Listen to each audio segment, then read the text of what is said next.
All right, guys. Hi. My name is Sean McLean. I'm a ServiceNow. I'm joined by a couple of technical trainers, university professor and doctor, and a K through 12 software virtual expert. So I'm going to let each of them introduce themselves, but I thought we'd spend just a couple minutes talking a little bit from all of the different students' perspectives about using the virtual world. Zoom in particular, but just virtual learning in general, because I know there's a lot of things going on and a lot of people haven't done this. So we thought we'd talk about some of the cool things you can do with it, and as a student, how you can take advantage of the fact that it's different than a physical classroom. So I'll throw it around the corner. Ben, do you want to introduce yourself? Hey, everybody. Ben Forrest. I work with Sean. Um, and I just got to say that I am enjoying our sort of forced social experiments in virtual learning right now. Everybody's getting a good taste of what we've been doing for like the last, I don't know, decade or so. And I think it's going to be a good thing. Yeah. Casey, how about you? Oh, sure. I used to be a fifth grade teacher and now work for a software company called Edmentum, and we provide software for K through 12 students and teachers. And we've been getting a lot of questions lately about how to move learning online. So that's part of why I'm here this evening to help with Zoom and other online platforms. And then Dr. Lynn. I'm Dr. Heidi Lin. I'm an associate professor at the University of South Alabama. I've been teaching online off and on for about 2 years, but I've been asked to move all of my classes online. And I know that a lot of people haven't had any chances or desire to move online and now are suddenly being thrown into that world. So I think we've got pretty much span the gamut of different learning, right? K through 12 to university to technical training. And I think in a virtual environment, from whichever you happen to be in, learning from those positions will be all different things. But I thought maybe what we'd do is throw just a couple minutes talking about the live learning environment. And just in doing so, I thought we could talk about the fact that it's a little bit different. In our case, in Ben and I's case, it's synchronous. And in some cases, because they're live, I'm on, just as we're seeing now, like I'm on, Heidi's on, Casey's on, and Ben's on, and we can kind of talk and interact, which is true like a physical class. And when you have the video on, that makes it a little more engaging and has some cool advantages.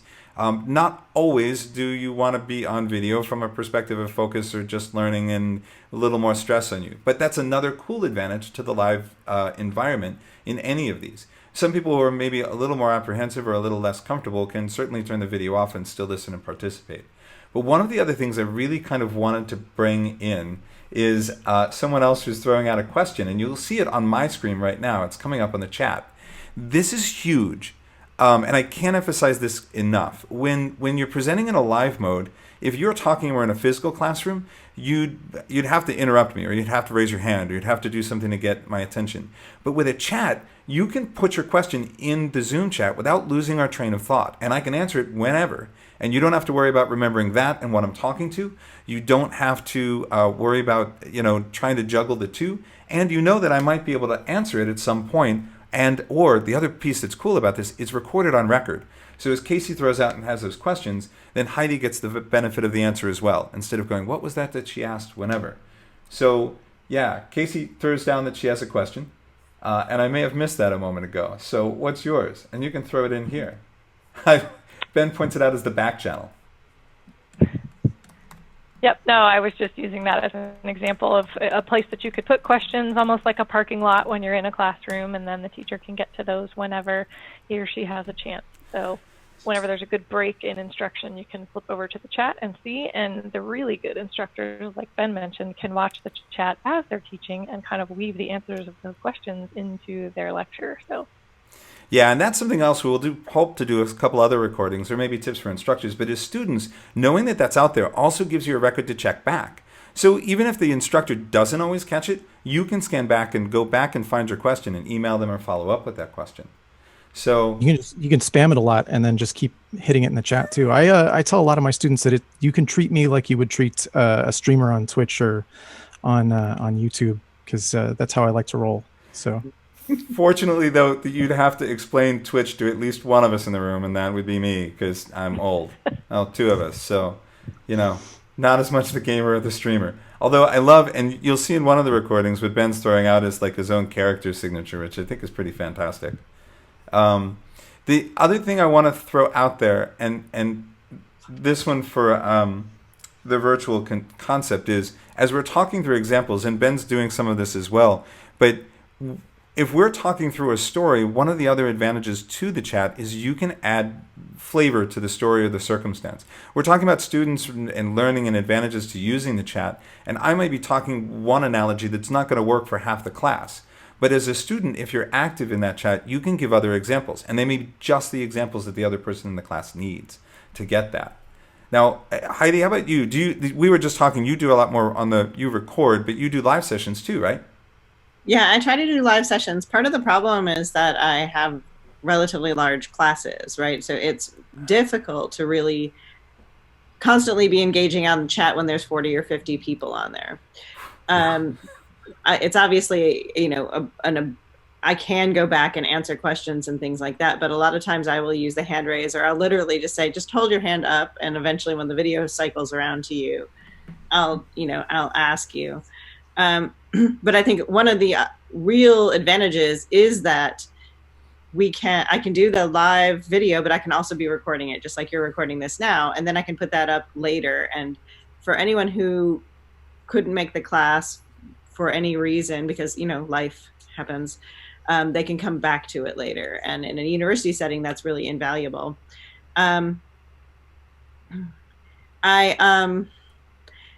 So I got a question, which was, do I have a grad student as a chat mod? And I don't have a TA at the moment for this class. So everything that I'm doing myself. All of the grading, all of the chat mod, all of that. If this were set up like I feel like a proper online class would be eventually, that would definitely be something that I would really love to have as a secondary person sort of there. And then that person can then shuffle over the real questions to me, the questions that might really be assistance. But the goal for me is to sort of provide a lot of background material, but I also have a lot of PowerPoints up there. I also have, shoot them to a lot of videos that are already pre-made YouTube videos or documentaries or whatever it might be. And then they can come back to those questions or thoughts that might be difficult for them over and over and over again. That's cool. Yeah, and it's funny. That's another advantage and I think as tech trainers, Ben and I like that piece about the physical or the virtual instead of the physical. In a physical environment, and if you've ever taken a tech class, my very first mentor used to joke, and he did everything in C. And so I would come up and I have no idea what this is doing. And he'd go, oh, that's easy. And he'd lean back and he'd really fast and he'd go, and then you compile it. And I had no idea at that point I barely knew what a compiler was. So I was like, what just happened? But with this kind of environment, in a physical, I got to look over his shoulder. But in this environment, I can see it. If it's live like Ben and I are doing, you could snapshot it or record it with your own technology. Now, as technical trainers, there's part of me and some other technical trainers that are like, oh, you're stealing my stuff. But I'm like, if you're recording little pieces of it, that's perfect. And if it helps you, that's even perfecter. And like you said, then you can go back and you can play it. The parts, especially technical or deep content like you're covering, Heidi, it's so, at that stuff, I can't just hear it once. And in a classroom, when you walk out, you have that feeling of like, what just happened? So that's another huge advantage to this environment that I feel like you can totally take advantage of. And for your piece, with regard to what you were just saying, I did something else that we do a lot in chat environments, which is I'd spin off ideas. Because the idea of having a second in the room is a great one. Ben and I use that when we ramp up new instructors, and it's nice because nothing's better than having that second person moderating the chat and able to go get those research answers for you in a live feed. It's kind of a cool system. Was that? I was just gonna say I was gonna say I love where this is going. I was also just gonna make it another selling point for those who are attending these for the first time. The first couple of times you do this, you feel a little bit like you're cheating, but if you're really still engaged and you're typing in chat, you can get up and you can connect to the same room with your phone and still be connected on your computer. You can go downstairs, grab a snack while you're still listening to the instructor. You can go outside and walk around if you need to. Like I used to just take a meeting or a class like this, and then I would switch over to the WebEx or whatever platform we're using, and then get the heck out so that I could catch a train. So I'd still be like, you know, waiting for the shuttle bus to take me to the train, but still participating in the class in a way that you just can't do in a real, like in a physical space setting, which is like a big plus size for this kind of learning. I love it. Yeah, that's a nice add, and kind of the flexibility of being able to take advantage of the video and halt it or switch over. To be able to like to walk and talk is different in an environment. Casey, I'm sure, like I can't imagine.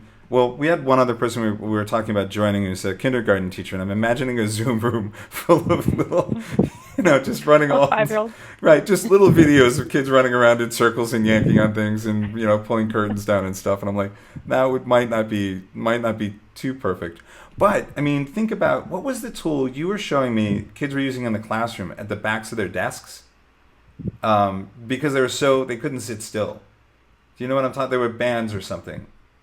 Oh, you're talking about me or Casey? I was thinking. Oh, okay. You're talking about the rubber band, the bouncy bands? Yeah, they would. Desk? They would string them under the desk so the kids could move their feet. And they could just bounce their feet underneath their desk, kind of get the jiggities out. Yeah, and in a physical environment like that's going to distract everybody.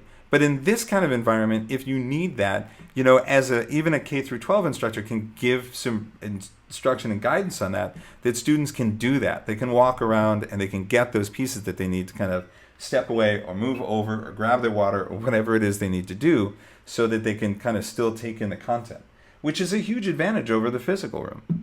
So, yeah. Let me ask any other ones you guys that we have as tips, because right now you've got the chat, which can store and track questions and can help kind of keep things continuous. You've got the recording aspect, so you can track stuff both in a live environment to review later or in a reviewed environment to slow down and replay. We've got the turning video on and off so people can kind of have those moments. What else are we missing? Anything else?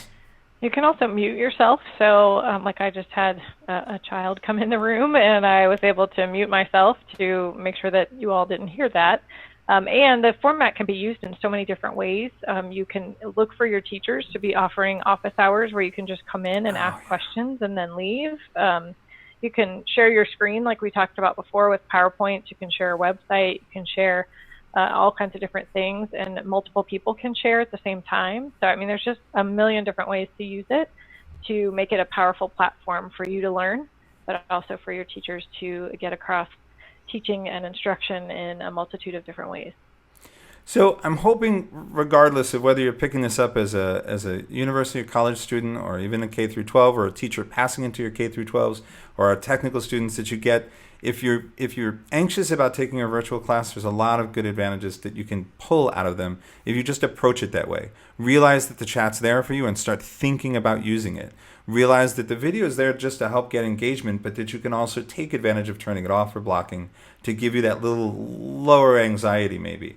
Any other tips for completely new virtual people? And I'm wearing pajama bottoms, so and slippers.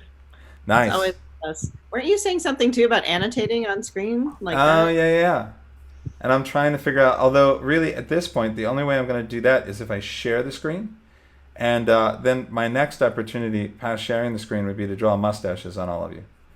But I'm going to throw this over. Most of the tools have some sort of annotation where you can use, and a lot of them in a live environment. If you think about, if I'm sharing some technical piece of information with you, think about how cool this could be if I could just go to annotate, which you guys will have in your upper right corner bar if you mouse up. And then you can, hang on, I'll make one other adjustment. I think, yeah, show names of annotations. So we can point to where we live, or where we're at, or what end of the country we're going to. So kind of handy in this kind of environment, but think about what you could do with that with a tech environment, to draw lines over things and go, hey, what's this thing doing over here? Or and Heidi, and some of the stuff you're doing, if you've got videos of behavior that you can point to and go, right there, look at this eye twitch or whatever. That's kind of cool to have that kind of refinement and control. So another handy tip and tool.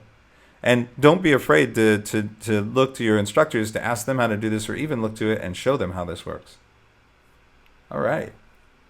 I'm pretty happy with the hearts floating around. I'm going to clear these, and then I'm going to stop share. And then I guess what I'm going to do is wind us up. I really thank you guys for taking the time to do this. I hope this helps.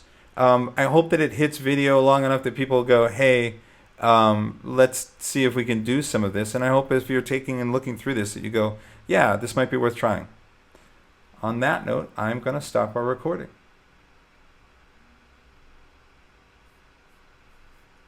Good times. I'm wondering.